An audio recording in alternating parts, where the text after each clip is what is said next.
Hi guys and welcome back. So today I'm going to be showing you how to make this lemon and blue cornflower cake. Let's begin.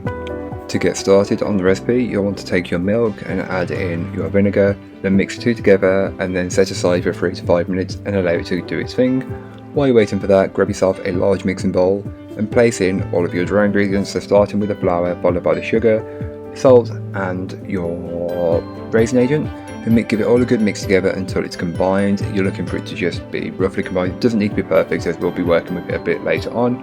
Then you can add in your wet ingredient, which is your milk mixture that we made earlier on, followed by the lemon zest. I find adding the lemon zest now works best. Add in the oil and vanilla extract as well. Then give it all a good mix until you have a smooth but liquidy kind of cake batter. And once you've got that, you're good to go. But just before you do, you'll want to then add in the blue cornflower, which I picked up while I was in Los Angeles, and I brought it back with me because it smelled really fragrant and it works really well in this cake. Just fold those in, being delicate as you want to keep the flavour. Then divide the cake mixture between 3 6-inch cake pans, which have been lined with some parchment paper. But again, you know your pans and everything else. I always lightly oil mine and then add in the parchment paper, but you do whatever works best for your recipe. Then you can go ahead and place them into your preheated oven. All of that information will be in the blog post, which will be linked down below, so don't forget to check it out if you're interested in this recipe. To make the buttercream, grab yourself a saucepan and place in your sugar and water, mixing the two together until they're fully combined.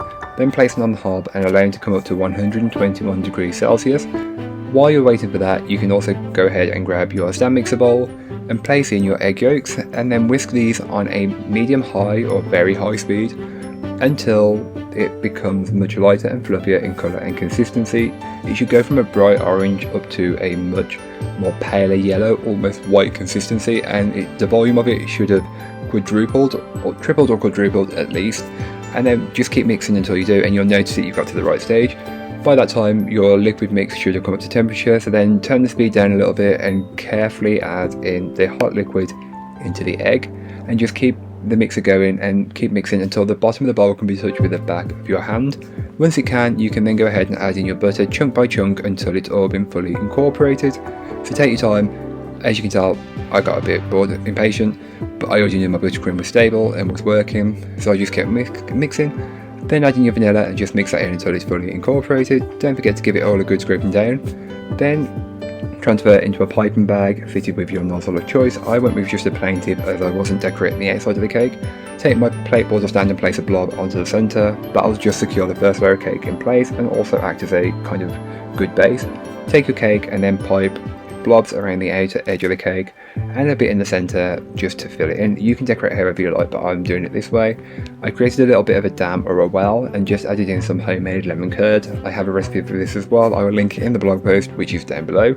Then repeat the process by adding the second layer of cake on. So add your second layer of cake and then just pipe your blobs around the outer edge and fill the centre with a generous amount of homemade lemon curd.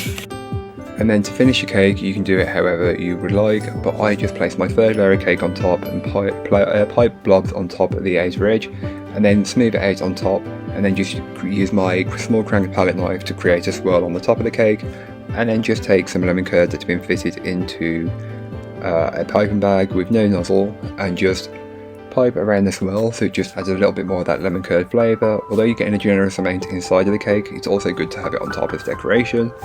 And then on the bits we piped on the outside, I just sprinkle on some of the petals from the blue cornflower. Again, this is completely optional and you don't have to do this, but that's what I would like to do.